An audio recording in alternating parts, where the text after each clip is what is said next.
Доброго дня і слава Україні! Я Олег Криштопа і це «Історія для дорослих». Цим випуском ми продовжуємо наш цикл «Історія України для дорослих». Дякуємо за підтримку Фонду відродження. Сьогодні нарешті про Україну Леніна і Сталіна, який останній влаштував справжній геноцид, а також про короткий період українського відродження, яке було невдовзі жорстоко знищене.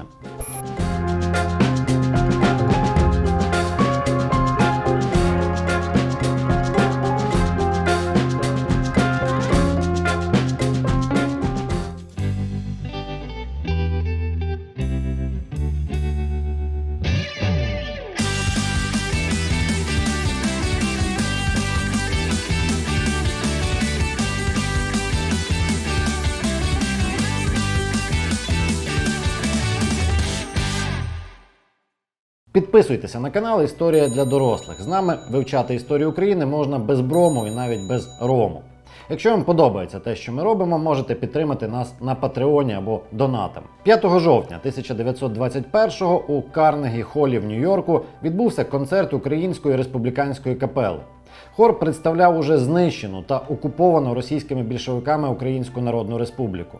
Він відправився у міжнародне турне 2 роки тому на завдання лідера УНР Симона Петлюри методами культурної дипломатії довести світові, що Україна не Росія.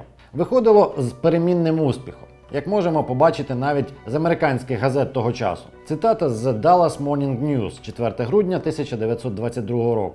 Шматочок старої Росії прибув до Далласу у неділю під маркою Українського національного хору. Поки члени хору влаштовувалися, очільник групи басів Троїцький поділився короткою інформацією стосовно хору та його батьківщини України. Зауваження цього чепурного малороса зводилося до того, що члени його хору не росіяни, а українці. «Ваші газети називають нас росіянами, але вони помиляються», – говорив він ламаною англійською. «Ми українці, хоча совєти й урядують в нашій країні. Америка дуже гарна, і ми б хотіли нашу країну бачити на неї схожою. Сподіваємося, що одного дня ми знову матимемо власний уряд і будемо подібні до вас». Америка, як раніше і Європа, виступи хору сприймала з захватом. Особливо подобався «Щедрик» – обробка народної пісні авторства Миколи Леонтовича. Щедрий, щедрий, щедрий вечір, привітила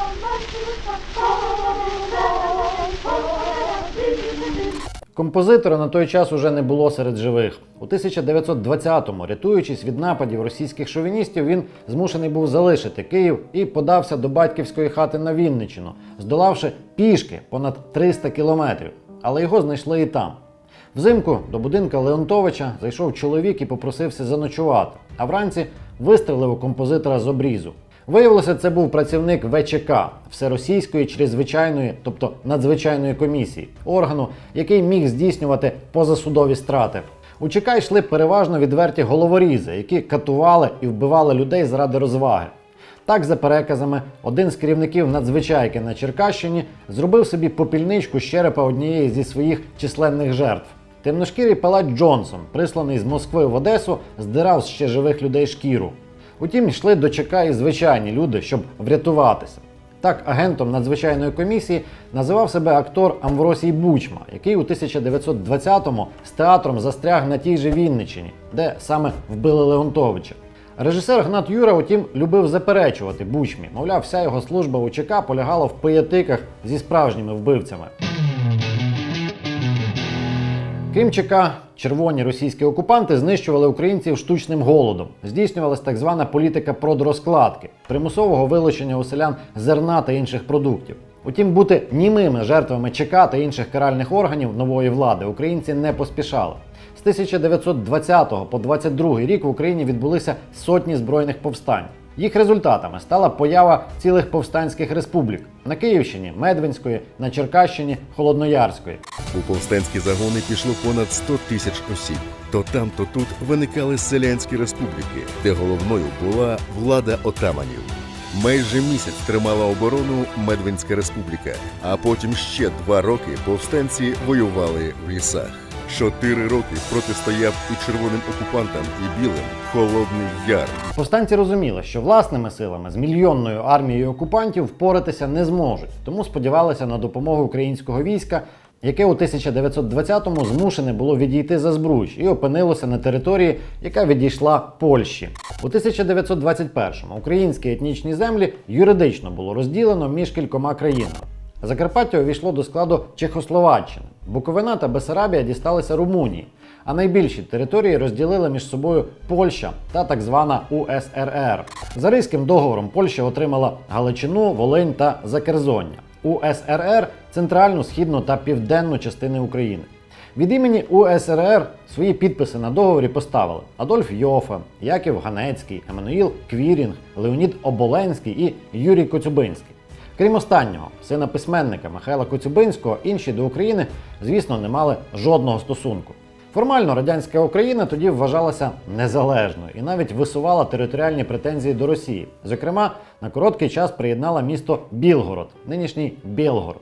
Той самий, де зараз активно діють російські партизани. Бойцы русского добровольческого корпуса снова ведут бои на территории Российской Федерации. Утім, керівництво УСРР навіть не приховувало, що діє за вказівками Російської комуністичної партії. А у 1922-му радянська Україна навіть формально війшла до складу нової форми Російської імперії – СРСР.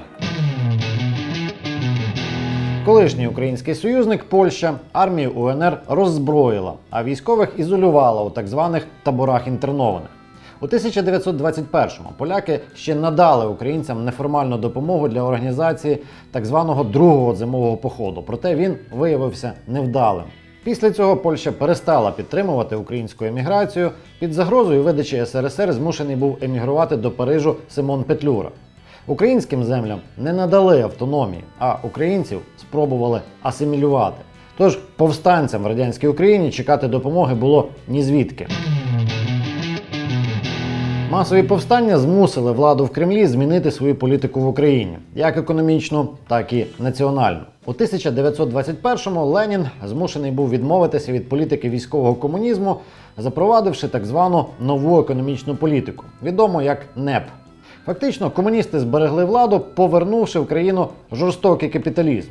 Продрозкладку замінили на податок, дозволили вільне підприємництво.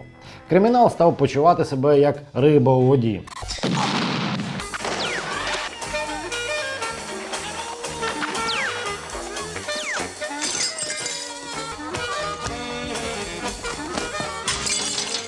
У 1923-му, щоб заспокоїти національні повстання у всіх закутках імперії, з'їзд Російської комуністичної партії оголосив про політику коренізації. В Україні це означало українізацію, залучення до влади місцевих мешканців і вживання української мови у всіх сферах життя.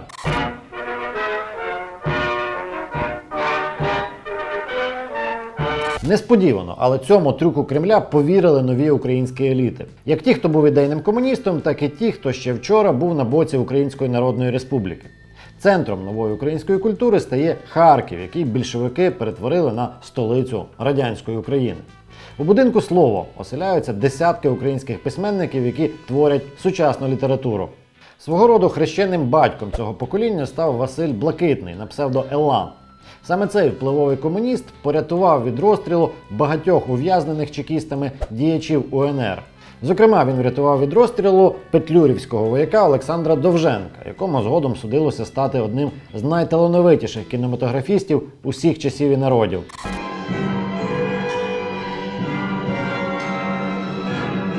Так само Блакитний витягнув з-за ґрат офіцера-медика армії УНР Павла Губенка, який став відомим гумористом Остапом Вишнею. Звісно, сам письменник і один з лідерів Компартії Ілан Блакитний підтримував інших своїх колег. Неформальним лідером Плеяди стає Микола Фітільов з псевдо Хвильовий. Саме він почав гарячу літературну дискусію «Україна чи Малоросія?». Памфлет Хвильового з такою назвою викликав гасла анонімного походження «Геть від Москви» і «Даєш психологічну Європу». Сам Хвильовий начебто їх не озвучував, однак мав на увазі саме це. Давайте зацитуємо. Не тому, що цю російську літературу не любимо, а тому, що ми органічно не можемо на ній виховуватися. Річ у тім, що російська література тяжить над нами в віках, як господар становища, який привчив нашу психіку до рабського наслідування. М. Хвильовий. А почалося все з улюбленого письменника Сталіна Максима Горького. Його мать хотіли видати українською, але той повівся як справжній шовініст. Відповів, цитуємо: «Мене дуже дивує той факт, що люди, ставлячи перед собою одну і ту ж мету, не тільки стверджують відмінність наріч, намагаються зробити наріччя мовою, але ще й утискають тих великоросів, які опинилися меншістю в області даного наріччя. Вибачитися і помиритися з українськими письменниками Горького просив, кажуть, сам Сталін». Ще одним яскравим представником цього покоління був Майк Йогансен. Етнічний німець з російськомовної родини, він і сам перейшов на українську, і інших заохочував. Письменник, репортажист, сценарист, усіх його іпостасей годі назвати, але одна з найважливіших – король більярду. Right hand side. This is risky. What a shot this is!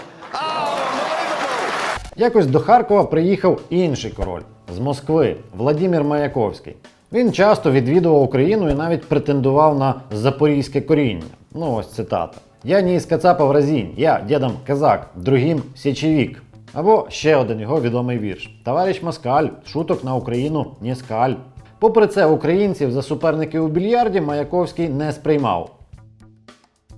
Наприклад, уродженця Донбасу, теж ветерана армії УНР, письменника Володимира Сосюру, Маяковський обіграв в суху і довів цим до сліз. До Йогансена він спочатку теж поставився шовіністично. А дарма. Поет з Москви був розгромлений і за угодою мусив пролізти під більярдним столом. Двометровий Маяковський застряг. Від ганьби його викупив директор місцевої пивоварні. В обмін на рекламу. Яка б не була аварія, п'ю пиво, Нова Баварія. На цьому місці могла би бути ваша реклама, але наразі дякуємо за підтримку фонду відродження. На рекламу Маяковського, до речі, Йогансен відреагував своєю епіграмою. Хто шукає сили в Новій Баварії, тому загрожують аварії. Що ж, в Україні вистачало і своїх футуристів. Найвідоміший – Михайль Семенко. Хай, Максим, Миксе, охай.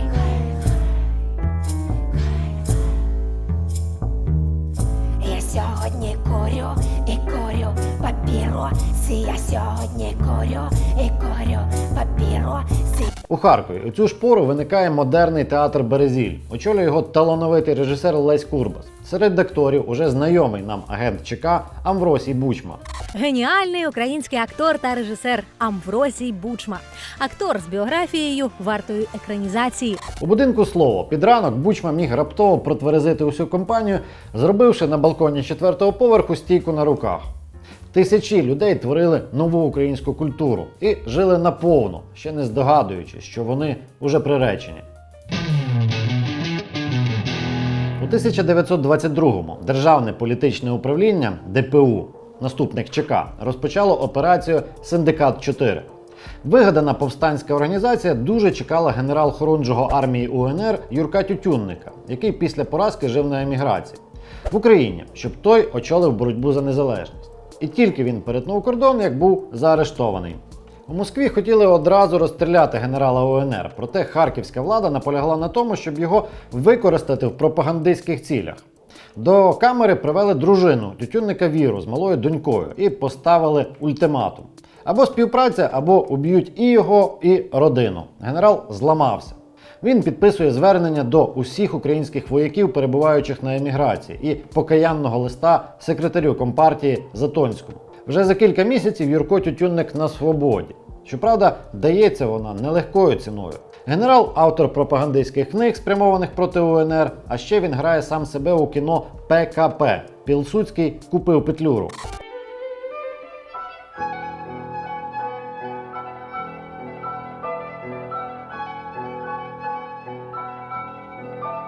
Попри ці дешеві агітки, Тютюнник разом з Довженком та Йогансеном намагається створити на одеській кіностудії щось якісне.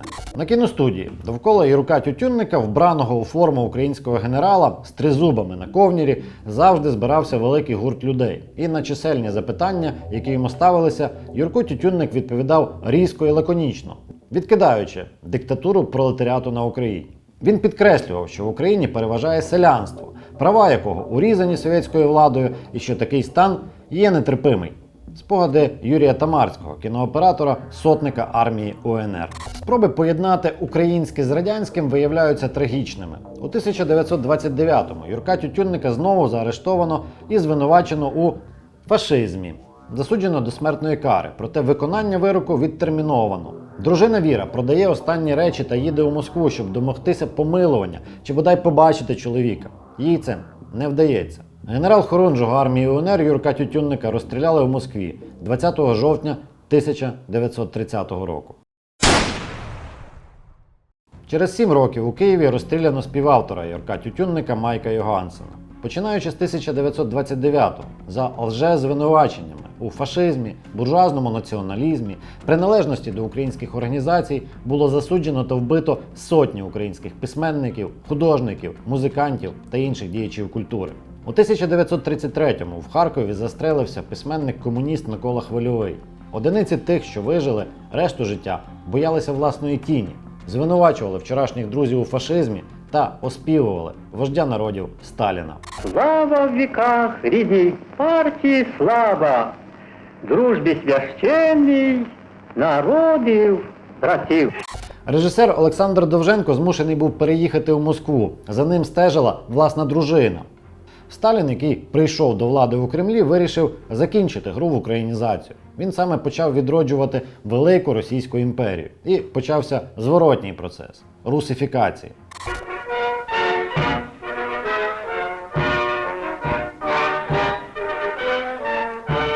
Утім, жертвами Сталіна стала не лише українська інтелігенція, а весь український народ. У 1932-му московська влада влаштувала щодо українців акт геноциду – Голодомор. У 1929-му почалася так звана колективізація. У селян забирали землю, силою зганяючи їх в колгоспи. У відповідь українське село знову повстало. Восени 32-го під приводом індустріалізації у селян України забрали фактично все зерно. Щоб голодні не втекли, села оточували армією. Купи зерна між тим гнили на складах. Мільйони тонн збіжжя СРСР у цей час вивозив за кордон, щоб продовжувати так звану індустріалізацію.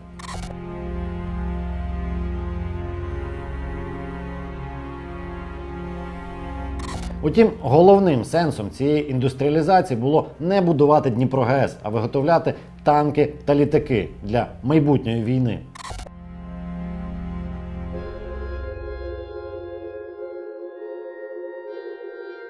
Підкуплені Сталіном іноземні журналісти, як от Волтер Дюранті, у цей час сиділи в Москві, споживали бутерброди з ікрою і писали, що чутки про голод перебільшені, а в СРСР твориться майбутнє людство. Опонувати Дюранті взявся молодий британський журналіст Гарет Джонс, який на власні очі побачив голод. Світ вирішив повірити Дюранті, якого у 1932 році нагородили Пулітцерівською премією. Гарет Джонс був вбитий у 1935-му в Маньчжурії. Вбивство не розкрито досі. Проте є вагомі підозри вважати, що його здійснили на замовлення верхівки СРСР. Там практикували такі речі. У 1926-му в Парижі 7 пострілами впритул вбито керівника Української Народної Республіки Симона Петлюру. Убивця Самуїл Шварцбард заявив, що вбив українського лідера буцімто у помсту за єврейські погроми, хоча саме Петлюра усіляко з ними боровся. За допомогою політичного впливу СРСР суд над вбивцею перетворився на судилище над вбитим. Шварцбарда врешті виправдали. 21 жовтня 1933-го у приміщенні радянського консульства у Львові, на той час територія Польщі, зайшов молодий чоловік. Зустрівшись з співробітником Майловим, він дістав пістолета і вистрелив. Після цього здався поліції. Вбивцею був Микола Лемек, а замах він вчинив, щоб привернути увагу міжнародної спільноти до Голодомору в Україні. Лемек був членом Організації українських націоналістів. Її створили у Відні у 1929-му представники декількох емігрантських сил, які мали на меті відновлення української державності. Лідером обрали полковника Євгена Коновальця, ветерана визвольних змагань. Керівництво ОУН переховувалося в Європі, а от більшість членів були громадянами Польщі і мешкали у Західній Україні. Саме вони почали на цих теренах активну пропагандистську і терористичну діяльність, як відповідь на шовіністичну політику польської влади. Зокрема, у 1934-му унівці вбили міністра внутрішніх справ Польщі Броніслава Пірацького. Ініціатором цього був краєвий провідник ОУН, молодий Степан Бандера. У Німеччині між тим до влади приходять націонал-соціалісти на чолі з Гітлером. Далі у наступних випусках. Тисніть лайк, якщо сподобалося відео, підписуйтесь на наш канал і за можливості підтримуйте нас на Патреоні та донатами. Дякуємо Силам оборони України та Фонду відродження. Слава Україні!